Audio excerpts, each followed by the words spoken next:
Hello বন্ধুরা, আজকে আমাদের নতুন আরেকটি ভিডিওতে আপনাদের সবাইকে স্বাগতম।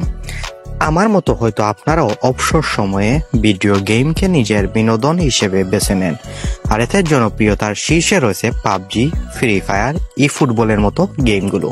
তবে আজকে আমরা ব্যতিক্রম কিছু গেম সম্পর্কে জানব, যেগুলো বিশ্বের বিপজ্জনক গেম হিসেবে বিখ্যাত। এমনই 5টি ভয়ঙ্কর ভিডিও গেম সম্পর্কে জানা যাক, যেগুলো মানসিক ও শারীরিকভাবে ক্ষতিকর, এমনকি মৃত্যুর কারণও হতে পারে।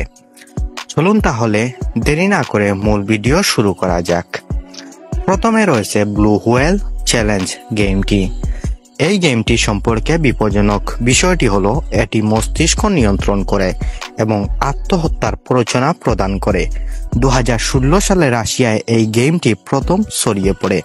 এটি মূলত 50 দিনের একটি চ্যালেঞ্জ, যেখানে খেলোয়াড়কে মানসিকভাবে ভয়ঙ্কর সব টাস্ক দেওয়া হয়, যেমন রাত 3টায় জেগে থাকা, ভুতুড়ে ভিডিও দেখা, নিজের শরীরে ব্লেড দিয়ে আঁচড় কাটা, একা ছাদে বারের লাইনে যাওয়া এবং শেষ চ্যালেঞ্জ আত্মহত্যা করা। রাশিয়ায় এক গবেষণায় দেখা গেছে এটি 130-এরও অধিক কিশোর কিশোরীর মৃত্যুর কারণ হয়েছে।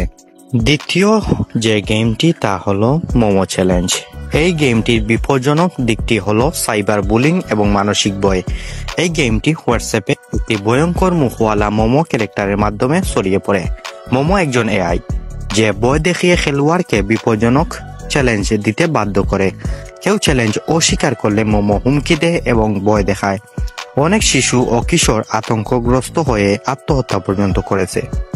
তৃতীয় যে গেমটি তা হলো জোনাথন গ্যালিন্ডো। এটি একটি অনলাইন ট্রেন্ড, যেখানে ভৌতিক মাস্ক পরা ব্যক্তির ছবি ব্যবহার করে শিশু কিশোরদের ভয় দেখানো হয় এবং ব্লু হোয়েলের মতো চ্যালেঞ্জের দিকে ঠেলে দেওয়া হয়। চতুর্থ যে গেমটি তা হলো পাস আউট চ্যালেঞ্জ।